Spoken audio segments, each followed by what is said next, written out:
നിങ്ങളുടെ അടുത്തിരിക്കുന്നവർ നോക്കി പറഞ്ഞ് മരുഭൂമിയിലും പ്രത്യാശയോടെ ഓടും. നിങ്ങൾ ഈ ഇസ്രായേൽ ജനത്തെ കുറിച്ചൊന്ന് പഠിച്ചു നോക്കുമ്പോൾ പുറത്തു നിന്ന് നോക്കിയാൽ അവരുടെ ജീവിതമൊക്കെ അവർ എവിടെ കൂടെയാണ് യാത്ര ചെയ്യുന്നത്? 40 വർഷം 400 വർഷം മരുഭൂമിയിൽ കൂടെയാണ്. പക്ഷെ എന്റെ ചോദ്യം ഒന്നേ ഉള്ളൂ, നിങ്ങൾ ഉത്തരം പറയണം. അവർക്ക് കർത്താവ് ആഹാരം വേണമെന്ന് ചോദിച്ചപ്പോൾ ആഹാരം കൊടുത്തോ? മന്ന കൊടുത്തു.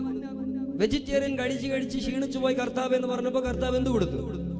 നോൺ വെജ് കൊടുത്തു. ദാഹമായിരിക്കുന്നു എന്ന് പറഞ്ഞപ്പോൾ കർത്താവ് എന്ത് കൊടുത്തു? വെള്ളം കൊടുത്തു. അത് കയ്പാണെന്ന് പറഞ്ഞപ്പോൾ കർത്താവ് അതിനെന്താക്കി മാറ്റി? മധുരമാക്കി മാറ്റി. ഒരാമേൻ പറഞ്ഞാട്ടെ.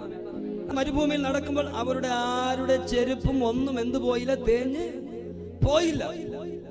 അർത്ഥം എന്താണെന്നറിയോ? പുറത്തു നിന്ന് നോക്കുമ്പോൾ മരുഭൂമിയൊക്കെയാണ്, പക്ഷെ ദൈവത്തെ ആരാധിക്കുന്ന മക്കളെ ആ മരുഭൂമിക്കകത്തും കർത്താവ് എല്ലാം തന്ന് ധന്യമായിട്ട് നടത്തും. എത്ര പേർ വിശ്വസിക്കുന്നു? അത് വിശ്വസിക്കുന്നവർ മാത്രം 2 കരം ഉയർത്തി പറഞ്ഞേ, എനിക്കും. നിങ്ങളുടെ ശബ്ദം ഉയരട്ടെ. സർവശ